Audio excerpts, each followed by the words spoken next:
ஒவ்வொரு மனிதனும் செய்யக்கூடிய பாவங்கள் புண்ணியங்கள் எல்லாமே அவங்களோட வாழ்க்கையை மாற்றக்கூடிய சக்தி உள்ளது.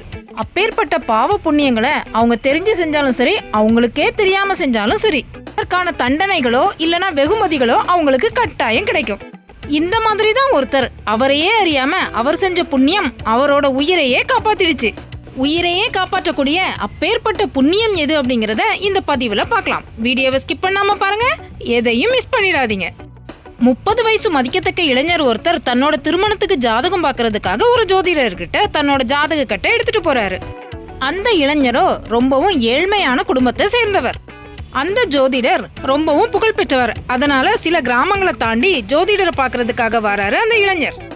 ஜோதிடரோட வீட்டை தேடி கண்டுபிடிச்ச அந்த இளைஞர் ஜோதிடர்கிட்ட தன்னோட ஜாதகத்தை கொடுக்கறாரு. ஜோதிடரும் அந்த இளைஞரோட ஜாதகத்தை வாங்கி பார்க்கறாரு. ஜாதகத்தை கணிச்சு பார்த்த ஜோதிடருக்கு ஒரு பெரிய அதிர்ச்சி காத்துட்டு இருந்தது. அந்த அதிர்ச்சிக்கான காரணம் என்னன்னா, அன்றைக்கு சாயங்காலம் 5 மணிக்கு அந்த ஏழை இளைஞனுக்கு உயிர் போகக்கூடிய ஒரு பெரிய கண்டம் இருந்துச்சு. ஆனால் அந்த மாலை நேரம் வர்றதுக்கு இன்னும் ஒரு சில மணி நேரங்கள் மட்டும்தான் இருந்துச்சு.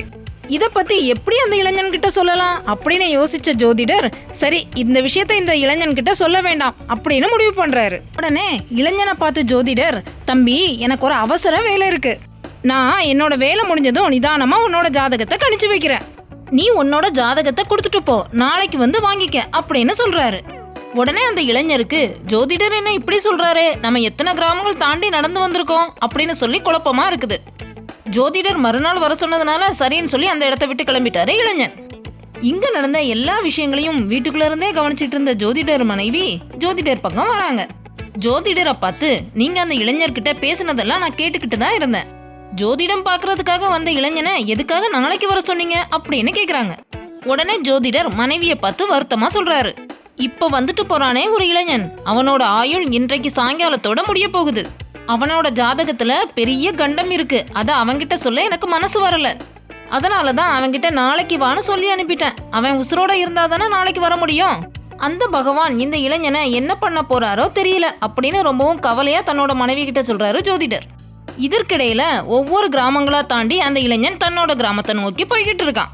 ஒவ்வொரு கிராமங்களா தாண்டி அந்த இளைஞன் வந்துட்டு இருக்கும் போது திடீர்னு ஒரு காட்டு பகுதியில இடி மின்னல் காற்றோட பலத்த மழை பெய்ய ஆரம்பிச்சிடுது. ஒதுங்கிறதுக்கு இடமே இல்லாம சுத்தி முத்தி பார்த்த இளைஞன் தூரமா ஒரு பாழடைஞ்ச கோயில் இருக்கிறத பார்த்துட்டு ஓடி போய் அங்க நிக்கிறான். அது ஒரு பாழடைந்த சிவன் கோயில். கோயிலுக்கு முன்னாடி இருக்கிற மண்டபத்துல நின்னுட்டே கோயிலை உற்று கவனிச்சு பாக்குறான். அந்த கோயில்ல பெரும்பகுதி சேதமடைஞ்சு கவனிக்கிறதுக்கு யாருமே இல்லாம கிடந்தது. இந்த காட்சியை பார்த்த இளைஞனுக்கு மனசுக்குள்ள ரொம்பவும் வருத்தமா இருந்தது. ஒரு காலத்துல எப்படியும் இந்த கோயில்ல வழிபாடுகள் இருந்திருக்கும், திருவிழாக்கள் கோலாகலமா நடந்திருக்கும். அப்படிப்பட்ட இந்த கோயில் ஆலமரமும் அரச மரமும் முளைச்சு இந்த மாதிரி பாழடைஞ்சு கிடக்குதே அப்படின்னு தன்னோட மனசுக்குள்ளே நினைச்சு ரொம்பவும் வருத்தப்பட்டான். எனக்கு மட்டும் நிறைய பணம் கிடைச்சிச்சுன்னா இந்த கோயிலை புதுப்பிக்கிற வேலையை தான் முதல்ல செய்வேன் அப்படின்னு நினைச்சுக்கிட்டான். மழை தொடர்ந்து பெஞ்சுக்கிட்டே இருந்ததுனால ஒரு ஓரமா ஒரு தூண்ல சாஞ்சு உட்கார்ந்தான். ரொம்ப தூரம் நடந்து வந்த களைப்பால அப்படியே கண்ணாசந்து தூங்க ஆரம்பிச்சான். அந்த சமயம் அவனோட கனவுல அந்த கோயில் வந்தது. அந்த கோயில அவன் ஏற்கனவே மனசுல நினைச்ச மாதிரி கட்ட ஆரம்பிச்சான். கோயிலோட உட்பிரகாரம், ராஜகோபுரம், மண்டபம் அப்படின்னு எல்லாத்தையுமே புதுப்பிக்க ஆரம்பிச்சான். கோயிலோட கும்பாபிஷேகத்துக்கான நாளையும் குறிப்பிடுறான். வேதியர்கள் மந்திரங்கள் ஓத புண்ணிய தீர்த்த கலசங்கள் ஊர்வலமா கொண்டு வரப்படுது. பக்தர்கள் கூட்டமா வராங்க, கும்பாபிஷேகத்தை பார்த்து சந்தோஷப்படுறாங்க. கும்பாபிஷேகம் முடிஞ்சதும் அங்க கோவில் கொண்டிருக்கிற சிவபெருமான பக்கத்துல போய் கண்குளிர பார்த்து வழிபடுறான். இப்படி அந்த கோயில் கும்பாபிஷேகம் நடக்கிற மாதிரி காட்சிகள் கனவுலேயே கண்டு சந்தோஷப்பட்டு இருக்கும்போது திடீர்னு ஒரு சத்தம் கேட்டு கண் விழிச்சு பாக்குறான். கண் விழிச்சு பார்த்த இளைஞனுக்கு பெரிய அதிர்ச்சி. அந்த பாழடைஞ்ச கோயில்ல கருநாகம் ஒண்ணு அவனை கொத்துறதுக்கு தயாரான நிலையில இருந்துச்சு. பதறி போன இளைஞன் அந்த கணமே அந்த மண்டபத்தை விட்டு எழுந்து ஓட ஆரம்பிச்சான். அந்த இளைஞன் அந்த பாழடைஞ்ச மண்டபத்தை விட்டு வெளியேறினதுதான் தாமதம். அந்த மண்டபம் அப்படியே கீழே இடிஞ்சு விழுந்து தரமட்டமா ஆயிடுச்சு. அடுத்ததா அந்த கோவிலும் இடிஞ்சு விழுந்ததும் இளைஞனுக்கு ரொம்பவும் அதிர்ச்சியா இருக்குது. அந்த பாம்பு மட்டும் நம்மளை எச்சரிக்காம இருந்திருந்தால் என்ன ஆயிருக்கும் அப்படின்னு நினைச்சு பார்க்கும் போதே உடம்பெல்லாம் நடுங்க ஆரம்பிச்சிடுச்சு இளைஞனுக்கு. அந்த சமயம் மணி சரியாக மாலை 5 மணி.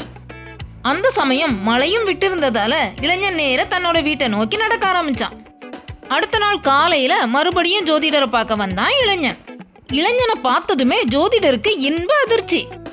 நாம தான் ஜோதிடத்தை தப்பா கணிச்சிட்டோமோ அப்படின்னு நினைச்ச ஜோதிடர் மறுபடியும் ஜோதிடத்தை ஆராய்ஞ்சு பாக்குறாரு. அவரு கணிச்சது சரிதான். இந்த மாதிரி கண்டத்துல இருந்து ஒருத்தர் தப்பிக்கணும்னா அவங்க சிவன் கோயில் கட்டி கும்பாபிஷேகம் நடத்தின புண்ணியம் அவங்கள சேர்ந்திருக்கணும் அப்படின்னு சொல்லி ஜாதகத்துல குறிப்பிட்டு இருக்குது. இந்த ஏழை இளைஞனால இப்படி ஒரு கோவில் கட்டி கும்பாபிஷேகம் நடத்தி இருக்க முடியாது. சரி, என்னதான் நடந்துச்சுன்னு அந்த இளைஞனையே கேட்போம் அப்படின்னு நினைக்கிறாரு ஜோதிடர். நேற்று ஏதாவது விசித்திரமாக நடந்ததா அப்படின்னு சொல்லி இளைஞனை பார்த்து கேட்கிறாரு ஜோதிடர். அப்போ அந்த இளைஞன் ஜோதிடர்கிட்ட நடந்த உண்மைகளை சொல்றான். எதிர்பார்க்காத நேரத்துல திடீர்னு வந்த மழை, கோயில்ல தங்குனது, தன்னையே அறியாம தூங்கும் போது வந்த கனவு, அதுல நடந்த கும்பாபிஷேகம், திடீர் சத்தம் கேட்டு முழிக்கும் போது வந்த கருநாகம், வெளியில ஓடி வந்ததும் இடிந்து விழுந்து தரைமட்டமான மண்டபம், எல்லாத்தையுமே ஜோதிடர்கிட்ட சொல்றாரு அந்த இளைஞன். அப்போதான் ஜோதிடருக்கு எல்லா உண்மையும் புரிஞ்சுது.